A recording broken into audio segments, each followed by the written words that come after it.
Politics without the soap opera, with unfiltered constitutional conservative truth.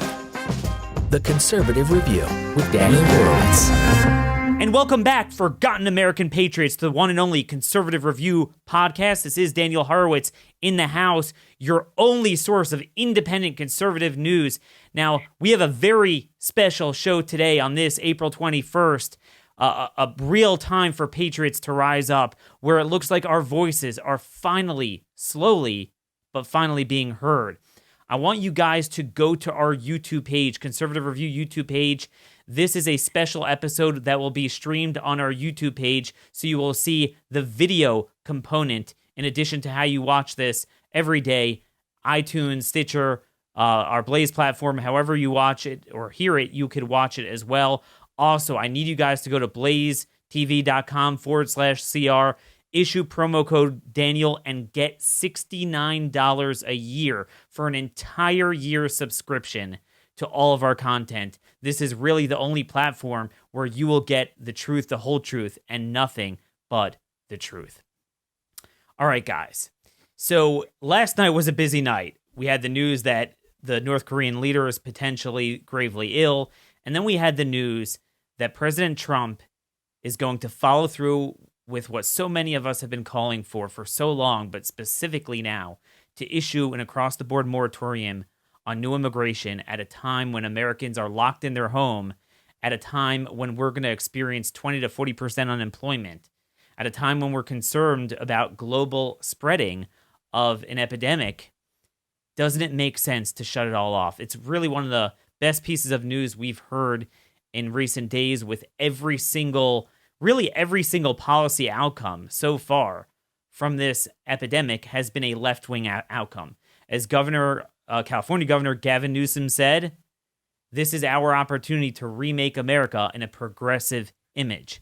Well, where is the bold contrast from congressional Republicans and Republican governors doing the opposite, looking for more freedom, more sovereignty, independence from China, fixing our supply chains, American labor on American soil, building American things, having the proper balance of security, but freeing up America, and at the same time stopping this release of violent criminals and illegal aliens into our communities. So far, this looks like the first thing we're going to get. Where did this moratorium come from? Well, it came from our special guest today. You see, Mark Twain once said that in the beginning of a change, the patriot is a scarce man, and a brave, and hated and scorned. When his cause succeeds, the timid join him. It costs nothing to be a patriot. It's funny how everyone running for Senate and House is a Republican.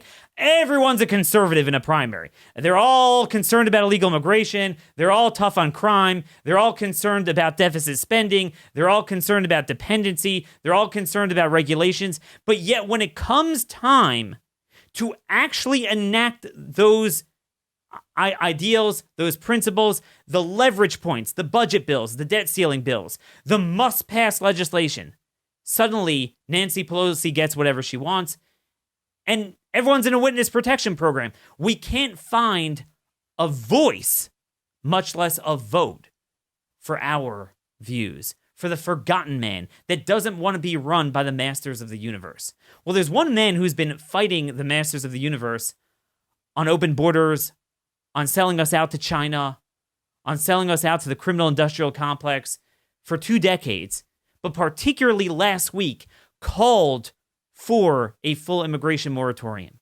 And that is Jeff Sessions. He doesn't need much of an introduction to you guys. Former senator from Alabama, attorney general, and now he's running again for that same Senate seat in Alabama, which is currently occupied by a very liberal Democrat, Doug Jones. There is a runoff between him and Mr. Tuberville, the other Republican candidate, that has been delayed until July 15th. And I figured on a day like today, where we're actually finally celebrating good news, I know I'm always considered the Grim Reaper, the bearer of ill tidings, but this is a great piece of news. But I want you to hear from the man that called for this last week. With no further ado, it's an honor to bring back to the Conservative Review podcast former Senator Jeff Sessions. Hey, Mr. Sessions, thanks so much for joining us today. Thank you, Daniel. Thank you for those good remarks, and thank you for your leadership. You're one of the smartest, most tenacious, effective advocates for the rule of law in America and the constitutional order. So it's a pleasure to be with you. I do believe very strongly that immigration should serve the national interest. And you may remember when I became chairman of the Immigration Subcommittee and Judiciary, I changed the name. I made it Immigration and the National Interest because I think we need to get that straight first and foremost. So a great nation can have an immigration policy. We can bring in people every year. We bring in 1.1 million a year now to permanent legal residents every year. But I think a great nation also should adjust its immigration flow whenever it becomes smart for them to do so and beneficial to the people of the country. And right now, we just added last Wednesday 5 million more people to the unemployment rolls. That's the day I announced that we should stop bringing in more foreign workers from abroad to take the very, very, very few jobs that exist. And it's our job as a nation to make sure that our people have first shots at those jobs. That will get them off welfare, get them into a productive world. Self-esteem will go up, and they'll pay taxes and rather than take money from the government. It's certainly the national interest for us to do that. And I was proud that the president saw it and was boldly declared it. I don't think any other president would have the gumption to do that, but he's just got that kind of strength and will. He makes a decision, he acts on it, and it's a time to celebrate indeed. Well, not at least since President Calvin Coolidge, who famously said we cast no aspersions on any people, but we have to protect American workers. And he was very much a pro-business president as well. And I think we are at 1920 100 times over. I'd be remiss if I don't bring this out. I wrote this in my book, and I got it from you. This might have been 7 years ago, 7 years ago. You might remember it. And I thought, to me, this was even before this whole crisis, which, with 40% unemployment, it's a no-brainer. But even before this, you made the following point, that even with the Great Wave from 1880 to 1920, still, because of the shutoff, it created a dynamic in which on net the foreign-born population in the country went down, so that by 1970, 90 years after the beginning of that wave, the immigration population had only increased by 44% in raw numbers, while the native-born population increased by 306%. Fast forward to this super-duper great wave that has no end in sight, and by 2060, again 90 years after the 1970 benchmark, the immigrant population is projected to grow by 715%, while the native-born population is just 1/10 of that growth at 77%. I felt that was astounding when you put that out 7 years ago. That is a very, very significant thing. And we do need to recognize that we will soon have the largest percentage of the American population non-native born in our history. It reached a peak in the early 1900s, as you mentioned, during the first great wave of immigration. We constricted that. The middle class did grow and prosper. We ended up in the 1950s with probably one of the glorious times for the average American working person. And so that's a thing we need to think about. Immigration should serve our national interest. It should advance American values as well as just GDP. And as you know, Daniel, I think you've written about it, it's not so much just the GDP that goes up with a million more people, it's that per capita GDP has gone down as a result of this massive flow of labor that pulls down wages. If you bring in too many workers, the value of labor falls. Just like you bring in too much cotton, the price of cotton, bring in too much oil, the price of oil falls. So this is the kind of thing that we need to be aware of as a rational, smart nation that's protecting its own people. So here's what I don't understand. Back in the day, everyone, as you call them, the masters of the universe, get together, the business interests, and they say, you don't understand. Americans don't want manual labor jobs. We need H-2 visas. Well, you know what? They don't want white-collar jobs either. We need H-1 visas. We need OPT. We need more foreign students, over 1 million of them. almost 400,000 from China, which we'll talk about, poses a whole litany of problems. And then you would think, even if you subscribe to that thought generally, now with a nuclear winter on our economy, something that might overshadow the Great Depression, you would think everyone would agree it makes no sense to say Americans wouldn't want to do these jobs. But yet I'm hearing very few Republicans provide that bold contrast as Democrats continue to call for more immigration and more even illegal immigration as well.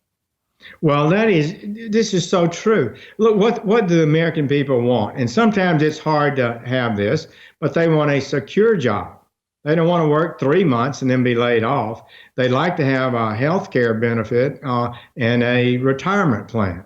Those are basic things that people would like to have. And we need to create this. And one way to not provide that is to keep bringing in people from abroad who don't demand that. Then you don't have to pay it. It's just an unhealthy thing for the average American. And America is not a healthy nation if we've got a large percentage of our people not working in a way that provides them basic economic strength to live as a decent family. That's just not a healthy country. And so for 20 years, we ended up with wages falling increases less than inflation. Only under President Trump now, we had modest increases in wages above inflation. That's progress. And so if you keep bringing in more workers than we've got jobs for, then we got a problem. Right now, we don't have jobs. We have zero jobs. It's like the price is below zero. We just added 5 million unemployed, making 22 million. And we've got college graduates. Where are they going to get a job? We're still going to bring in people from abroad. My opponent here in Alabama said there are 400,000 Indians that would like to come here from India and that we should bring them in. Well, where are they going to work? Whose jobs are they going to take? This is fundamental to a deep concern for the legitimate interest of our own citizens. So that's the interesting thing. All these candidates run for office saying, oh, I'm an outsider. I've heard this my entire career. And then the minute they're in there, or sometimes even before, they're drinking out of the trough of the masters of the universe, all the global elites, all the business interests that want a constant flow of labor. Now, we spoke a lot about what it does to wages, but I want to take this to the next level in the times we're living with the concerns from China and to a certain extent from India. Obviously, it's more of a friendly nation, but a similar concept of sovereignty. So you were laughed at for years when you warned about this, that we're selling out our people to China. So it's not just the wages. The fact that we have this pipeline of hundreds of thousands of foreign students, and then that flows into the workers and the jobs. What we do is we wind up giving our talent pool over to other countries, most notably China. And then that builds up the talent for them to go and outsource, or American companies to outsource the jobs there. And then now everyone's scratching their head thinking, oh, we don't build anything. What's going on here? But what shocks me is there appears to be no prospective plan from either party to go and restore our sovereignty. And that ties back to foreign visas, to move away from our dependency on China, to move away from the problems we have with the counterintelligence, espionage, trade theft. I mean, Senators Portman and Carper put together a bipartisan report last November from the Homeland Security Subcommittee saying that basically they have the 1,000 Talents program in China. They're picking us dry even at our own Department of Energy labs. We have Chinese nationals working there. They're not all spies, but a lot of them are. We have no way of vetting them, yet we bring in 80,000 on green cards a year. We bring in 360,000 or so foreign students. What is your plan to finally turn this around? And isn't this a cathartic moment where we need to start doing this, not just temporarily, but in the long run, looking to shut off these visas from China? Well, you're right. Look, one writer has said we needed a Sputnik moment to wake up the American people to the threat that we heard about, but is not registered in any effective political way. That is a fact, I believe. So this deal with the virus, This pandemic, I believe, is our Sputnik moment. We've seen the nature of the Chinese communist atheistic regime. They do not tell the truth. They lie to their own people. They lie to the world. They're not a trustworthy, reliable partner. They have a long-term plan to be the predominant power in the world and to advance their ideology, which is totalitarian communism is not a constitutional republic. It's just not. And so we need to understand this threat. And first thing we need to do is protect our own manufacturing base. We've got to protect our technology from theft. We've got to protect our personal privacy. Chinese hackers have been penetrating our systems. They've obtained our Office of Personnel Management, the government employees, and all their personal backgrounds. Equifax? They've stolen over 1 million documents relating to the privacy rights of American citizens they now possess. They've stolen technology in Monsanto and others. 5G is now being advanced by Huawei. This is a big deal, a very, very, very big deal. Huawei, this Chinese company, cannot provide our 5th generation high-speed internet. It provides them far too much access to everything that goes on in the democratic world. And our European allies are soft on it. Australia is rock solid. President Trump is rock solid. But we need to fight that battle, and we do not need that to happen. So these are the kind of things that you mentioned. What do we do to protect ourselves? China represents, look, I think we can exist with China. But if we don't take off the rose-colored glasses, the danger increases. If we let them cheat, steal, and advance themselves improperly, then that creates anger and hostility, could result in bad things in the future. The better policy is right now to say we're going to be on a level playing field. If you sell to our markets, you're going to have to let us sell to your markets. If we're going to buy your products, you've got to buy our products. If you're going to operate with us reasonably, you can't steal our technology. You can't support companies so that they can bankrupt an American manufacturing plant, lay off American workers, and take those workers to China. You can't continue this massive profits, this massive trade surplus with the United States that is fueling really the financial basis for their military surge that's undergoing right now in China.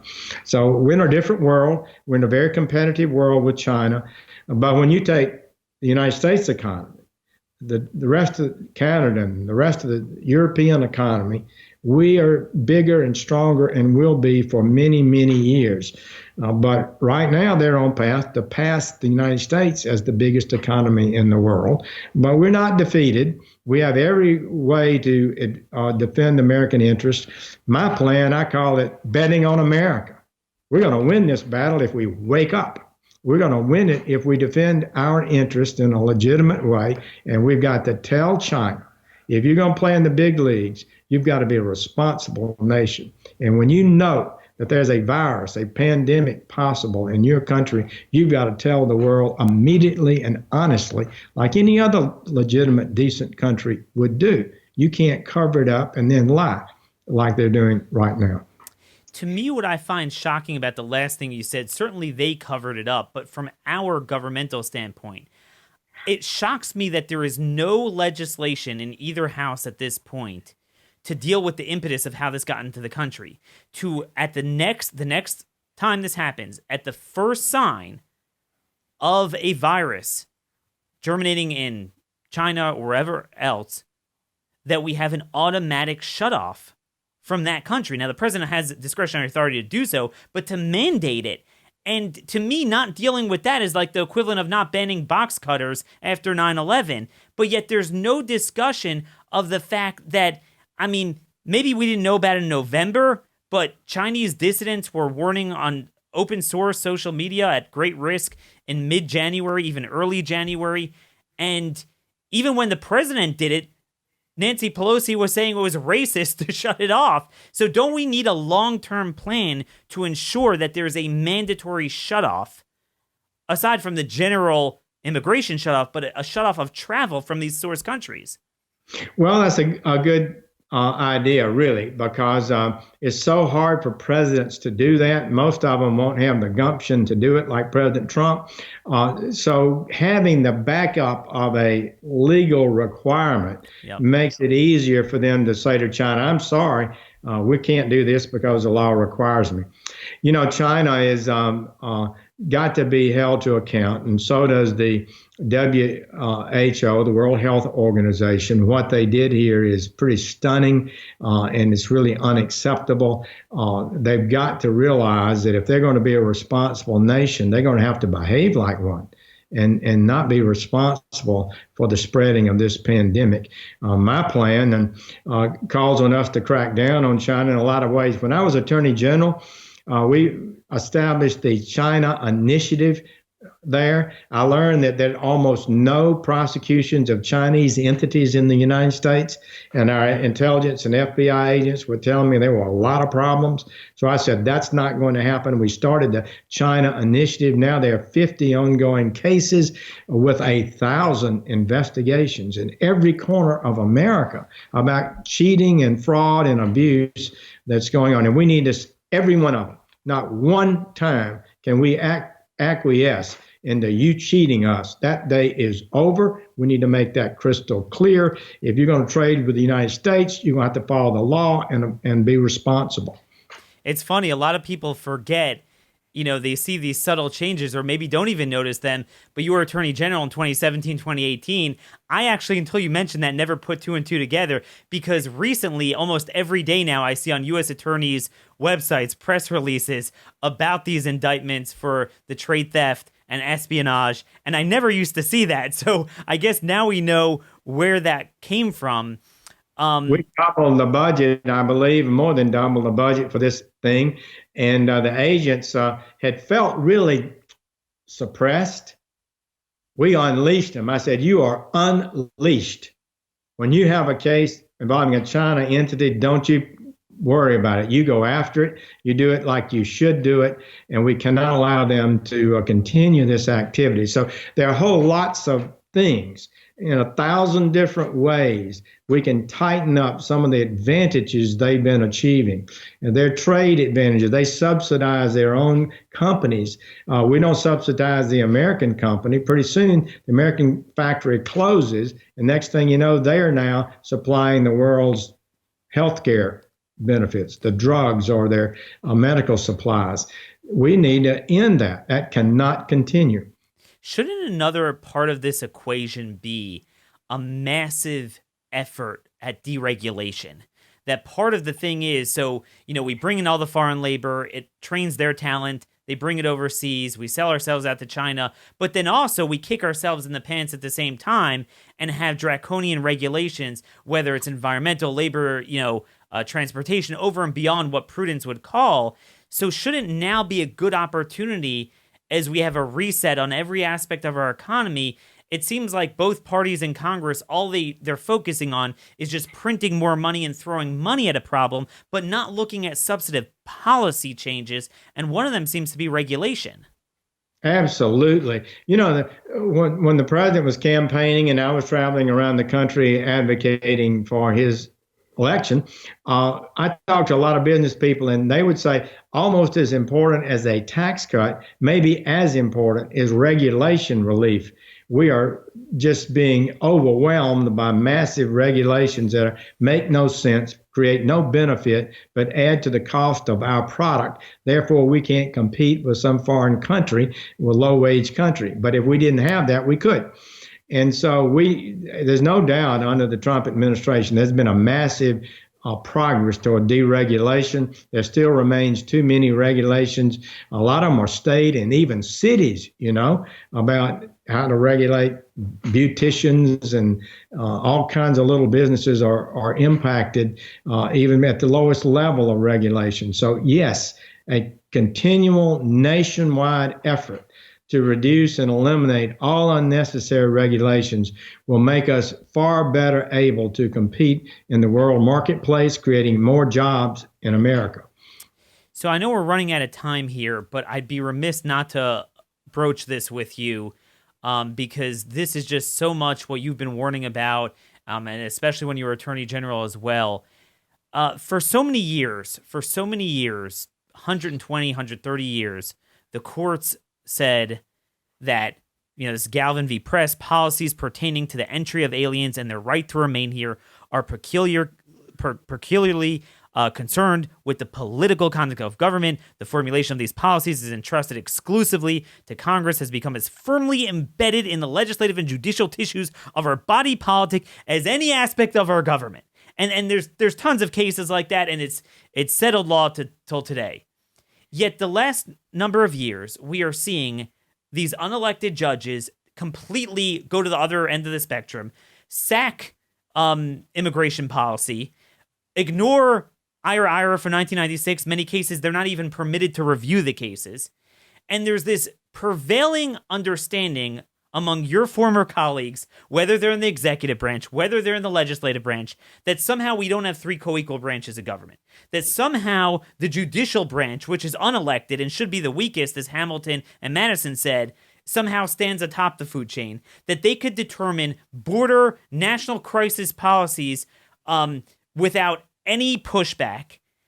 And just to give a current example, we're seeing with coronavirus, yesterday, a California judge said ICE has to review release of anyone they call high risk and anyone over the age of 55. Now, not release and repatriate, which is what should be happening, but to be released in our communities. They're also mandating the release of domestic criminals where the Democrat governors aren't doing it on their own. What is going on here, and what do you think as a senator you can do to check this behavior? Well, boy, you're just exactly right. The courts are way out of line, way out of line. I saw that as Attorney General. I was stunned at some of the things that were required of our ICE officers and our Border Patrol officers. Why? Not because the law said it, but because some judge said it. And you're right. These nationwide injunctions that stop enforcement of our policies to not reward law enforcement grants to a city who refuses and rejects ICE and its ability to deport criminals from their own community. Give me a break. So we decided if you're not cooperating with us, you don't deserve federal law enforcement grants, as the law said. But yet we got enjoined. You get a single judge on an island in the Pacific, issues an order. 1 out of 600 federal district judges issues a nationwide injunction that stops the entire president of the United States. They did that on the travel ban, the first travel order that President Trump issued right after he became president. People don't know, we had half a dozen district judges bar that nationwide.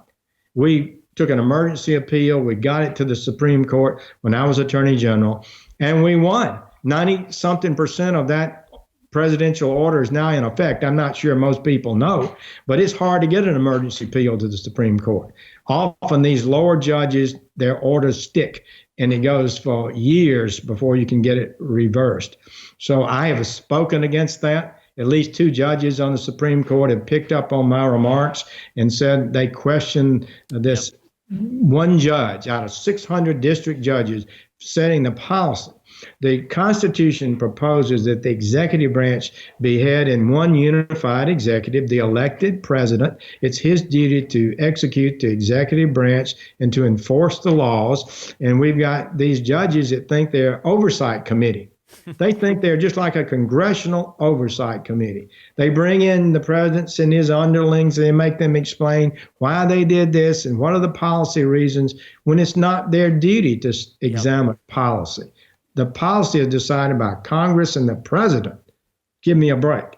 So I do think the judges that President Trump is appointing are far, far better, and they're far less likely to do so. Sure. And Justice Gorsuch, for example, has criticized nationwide injunctions firmly and clearly, and so has Justice Thomas. And so that's the kind we can make a lot of progress if we continue to appoint judges who know the role of a judge is to serve under the Constitution and the laws of the United States. They're not above them, they're under them. And their duty is to follow what the law says, not make it. Well, one of the things that I find shocking to juxtapose now is I've been told forever that the courts are God. They could do whatever they want, no matter the consequences. We had a public health crisis last year at the border. 21,000 illegal aliens taken to hospitals at the border. And these aren't Columbia Presbyterian in New York City. It's Del Rio and Yuma, small cities. 260,000 agent man hours spent at hospitals. And yet, no one ever said, look, this is a public health crisis. This is dealing with international affairs. The courts have already said that. There's no way a court can get involved. We're not going to sit and do this nonsense. Yet, when it comes to American citizens now, when you're dealing with real foundational rights, First, Fifth, 14th Amendment, right to assemble, right to go to church, restriction of movement. These governors sued President Trump for having a travel ban from Iran when we're practically at war with them, yet they now have the governor of Michigan has a travel ban outside your home to a family member's home down the block, and suddenly now the courts are silent. Suddenly there's no, hey, Governor Whitmer, show me your work, show me your papers, show me what your advisor said, show me, all what you dealt with, the disclosure. I find that juxtaposition amazing. Could you speak a little bit towards your feeling as a former attorney general, the role of the federal government in enforcing the 14th Amendment, not the BS version, but the hardcore natural rights against state governors that are out of control? Well, it is a dangerous thing. We had a circumstance, my wife and I listened on the radio, on the internet, to a pastor in Mississippi whose parishioners came up in their automobiles and he preached to them, stood outside the church. They stayed in their cars and the police came and wanted to shut them down and fine them. And that's just a totally unjustified constriction of the fundamental First Amendment right that every American has to freely exercise their religion. There's no countervailing health need to have shut that down. So we do have all kinds of examples, like you just mentioned, of circumstances that go beyond what's rational because of the nature, I guess, of bureaucratic power people. That bureaucracy can just be vicious at times, and it has to be curtailed by the great protections in the ultimate guardian of our freedom, the Constitution of the United States. I would just say one more thing. You understand it. We briefly mentioned it. There's a host of different things that I saw as Attorney General where the judiciary sets itself up to be some sort of oversight branch. And whenever something politically incorrect, they think, or something that's not liberal enough occurs, they have a right to call in the executive branch, bring in their assistants, make them tell what discussions they had in private with their own lawyers were about this, and then they decide whether it's justified or not. That is not what this country is set up to do. The executive branch and the legislative branch control the policy, not the courts. And all the more so, we see all the time presidents from both Democrat and Republican administrations, whenever a congressional committee controlled by the opposing party wants to subpoena members of the executive branch, often they'll say, look, we're a separate branch of government. You don't rule over us. The people will ultimately decide. This happens all the time. Both parties do it. And it's not controversial. Why is it that what all the founders agreed should be comparatively, at best, equal, but really somewhat weaker just because they're unelected, you can't make them stronger, the judiciary, whatever they want to say, irrespective of the rules of standing, irrespective of their own case law precedent, irrespective of statute, irrespective of Congress's plenary authority over both immigration and the scope and jurisdiction of the judiciary itself, and where they could limit their jurisdiction as they did in Ira. And they're like, screw that, I'm going to hear the case anyway. Why is there no impetus from either branch to push back against that? And do you think this is something you would like to get into in your potentially a second stint in the Senate? Absolutely. We have got to restore the proper balance between the powers that be. That is correct. And we can do it. Congress does have powers. It can withdraw jurisdiction. It can pass more clear legislation. Sometimes they leave it vague and courts jump in full-fledged. But I will say this, I don't believe the entire judicial system is broken and that every judge is that way. But we have a growing tendency of judges to overreach their power, to not feel they are bound by the plain meaning of the words of a statute or the Constitution, that they can sort of update it to make it say what they want it to say today. And that is a dangerous trend. It's part of what the left has always advocated. They want the courts to do for them, Daniel, what they can't win at the ballot box. And once they get the court to say the Constitution requires this, then you have to have a constitutional amendment to overturn it. So this is a kind of dangerous trends that have been unhealthy. It's been a big deal in the elections. President Trump gained dramatically by promising to appoint judges who show restraint and not make law, but follow the law.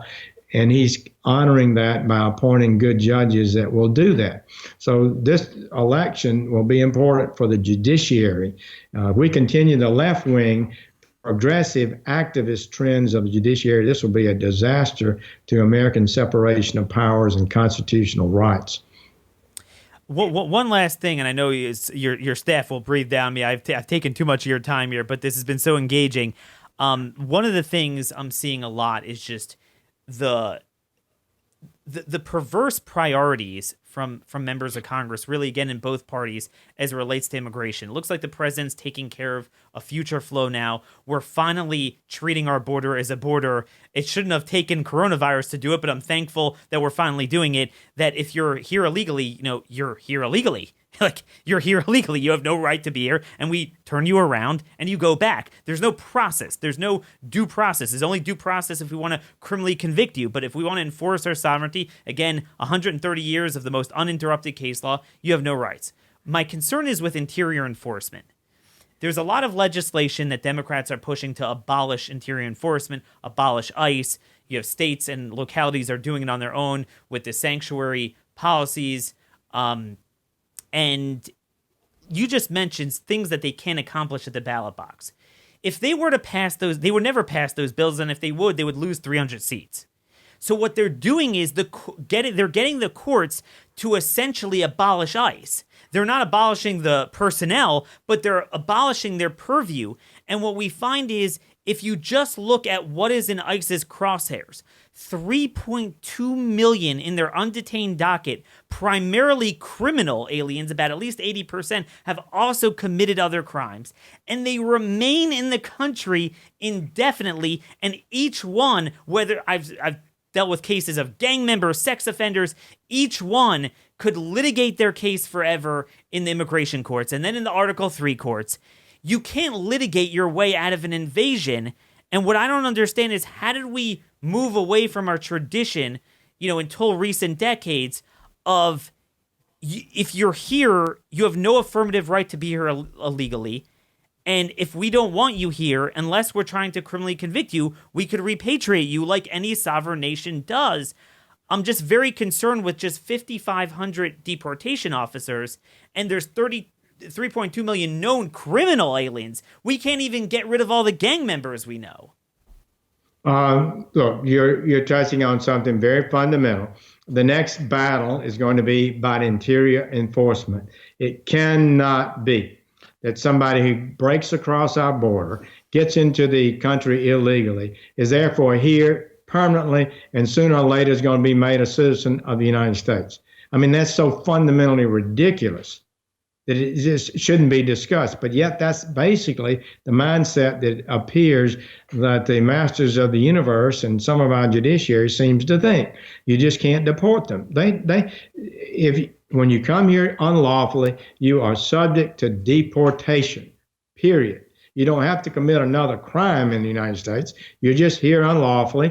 And if you aren't willing to enforce that law, then you're creating a magnet for more people to come unlawfully, to burrow in and hope that one day they'll either get false documents or they'll be able to be made a citizen under some new amnesty bill. That's the deal that's been happening. That's why Senator Grassley, who was there when President Reagan did the 1986 bill that he said was one of his worst mistakes, Senator Grassley said, we learned something. We gave amnesty and we had a promise of enforcement, but the enforcement never occurred. That's exactly what's about to happen now. I fought that 3 different times. One time they spent $1.5 billion, the corporate interest and the left-wing interest, to pass that amnesty bill, and we still were able to stop it by the skin of our teeth. But that whole thing is, if their talking points were okay, Daniel, you would think, I'm for that bill. But it was not okay. You would get guaranteed amnesty. A plan would put you on a guaranteed path to citizenship, but there would be no guarantee we'd ever have enforcement. So we have to prove that we can have enforcement first. Now, that's the fundamental about how this deal has to be worked. So that's what I find shocking about a lot of your former colleagues. They might be colleagues again, pending this election, where it's like Frankenstein. It keeps coming back, and it's nostalgia with hearing you talk about that. You were actually the one who got me into this business. It was 2006, 2007. Those immigration fights. I remember your floor speeches. And then certainly in 2013 with the Gang of Eight, your office was a one-office think tank producing information, not just being a vote, but a voice that has really been, there's been a void since you've left. And that's what's very concerning, that we're not seeing this counter pressure, but what we are seeing is the same play, the same running play up the middle of the field, where they're like, there's no urgency to deal with sanctuary cities. I'm not seeing any legislation. We had, according to ICE, 2,500 homicide charges among 1 year's batch in FY 2019 of detainers. To put that in perspective, according to the FBI, we only arrest about 9,000 people a year for homicide. That's a tremendous fraction there of likely murders committed by illegal aliens that are completely preventable. They're harbored by California. They're harbored by New York. And yet, rather than deal with that, there is a clamor, and this is going to come any day, to give an ag amnesty to supposed, illegal alien agricultural workers, as well as DACA. They're obsessed with it. I mean, nothing else could we get them to act on. There's no, to end the shutdown and the tyranny of Democrat governors, locking us in our homes, hold hearings about the right science, about coronavirus. No, nothing. But DACA, they can't control themselves. Could you commit to this audience that you will be that same voice to counter that you were in 06, 07, and 2013? Well, I'm telling my people in Alabama, I'm the same Jeff Sessions that was in the Senate before. They fought for your values, I believe America's values, tenaciously, and did so. And I do believe, actually, Daniel, that I have a unique experience, background, and understanding to be more effective than somebody that's completely new to the system. Well, I'm an outsider. I don't have any problem. Well, if I had sold out and become part of the masters of the universe, or some establishment or special interest crowd had taken me over, then you don't want me back. Maybe an outsider is better. But if you've got a proven person who understands the great issues of our time, is looking and believes that at this point in history, I could make a difference, like you said, in uniting and advancing a coherent view to fix the immigration law. We got a president who's supportive, so we need to be able to get this thing done now.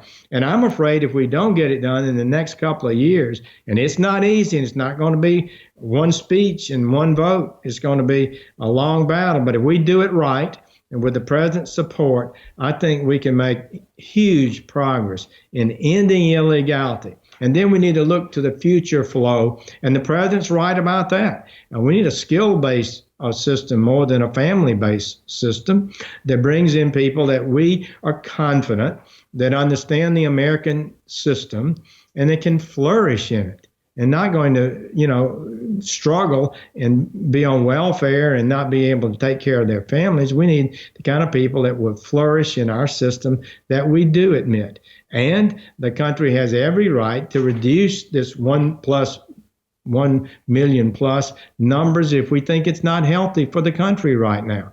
You should, the country ought to protect its own interest. So anyway, those are things that you understand the criminal justice issue far better than most of our commentators. I've watched with great interest your insights into crime and punishment. And I just got to tell you, if you don't have a sustained, effective enforcement, it's not the law that's on the books in the United States. If you're in Guatemala, you call by cell phone to somebody you know in the United States, and they tell you whether you can get in or not. And if they tell you all you got to do is get in, turn yourself over to the law enforcement officers, they'll release you on bail and ask you to come back, and you can go to Houston or Los Angeles, and nobody's ever going to come look for you again, then that's the law. That becomes what they understand the law. And that's why we have this large flow. Once you say it's not going to happen anymore, you are going to get caught, you're going to have wasted your money, you're going to be sent back to Honduras, then people will stop coming. That's one of the big things that we've got to accomplish, and a lot of people don't understand.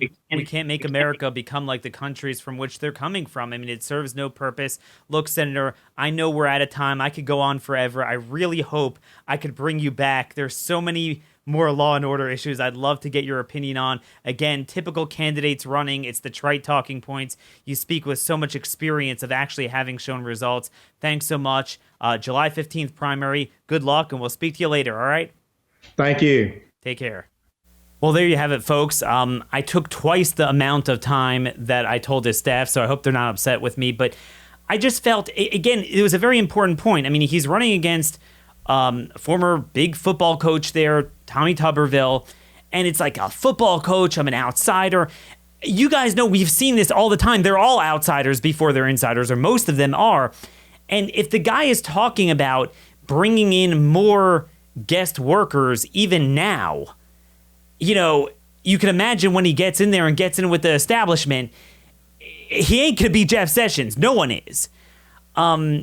This is someone, it's very clear. I mean, again, I obviously will want to talk about the here and now. Maybe a future date we'll go back to the Mueller stuff and his time as Attorney General. But even if you're upset with him over that, over the recusal, ask yourself this. As someone who is coming to the Senate, the job he will do, not will he be better than Tommy Tuberville? But more than that, he will likely be the only voice of any of the 100 senators, not just the best choice in Alabama for this. I want you guys to listen to this clip from him in 2007 on the Senate floor fighting against the amnesty bill. Listen to this right now. I hope today that people begin to see that a small group of senators who meet in secret and plot out a bill that, if printed in actual bill language, would be 1,000 pages, don't have the power to say we can't have amendments and we can't change it. And if you do get an amendment up, we're all going to stick together and vote it down because it didn't comply with our little compromise. Well, the masters of the universe are playing a tough game here. Now, again, this was the immigration bill, but you could apply this to everything. This is what's happening with all the coronavirus legislation. They just get in the back room, they treat the most earth-shattering legislation that will determine the future of our history, trillions of dollars worth of spending, policy changes we can't even imagine, and they vote on them like they're post office naming bills. Within 3 hours that they're concocted behind closed doors, no amendments, no input, no debate, and he called them out on it. This is 13 years ago he said that. We need that voice right now, not just on immigration, but on all these bills. People forget Senator Sessions was also the Budget Committee chairman. People know more about his work on the judiciary, crime, immigration, and he really fought hard on budget, called out budget point of orders. Look, I mean, you don't really have people like this running for office. You just don't. Especially, you know, we don't like career politicians, but there's nothing quite like the 1 in 1,000 that actually was in there and never ever changed and was the canary in the coal mine on sovereignty, on immigration, on guest workers, on labor, on China. Look, it speaks for itself. I mean, you know, you guys know where to go. It's a July 15th primary. Obviously, he's not going to get any help from the industries, from anyone. And look, the president would be wise to look very deeply in his soul and ask himself, does personal vendettas at this point matter more than the future of every single thing he campaigned on, when he needs a voice in the Senate that will actually push every minute of every day for what he so emphatically campaigned on?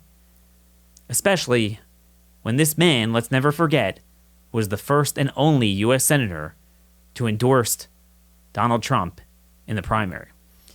So there we go, folks. There's a lot more going on. They're passing another dumb $500 billion spending bill without any debate, without dealing with any of the issues we just spoke about, without dealing with any of the tyranny, the impetus for the shutdown. This is why we need better people. We need better people running. We need better people getting elected. We need a new plan. It's going to be a busy week. Again, watch this on YouTube. Hopefully we'll make this a more regular occurrence. But for now, generally, we're going to be more audio. Also, again, get your Blaze TV subscription, promo code Daniel. Till tomorrow, God bless y'all, and keep the lamp of liberty burning.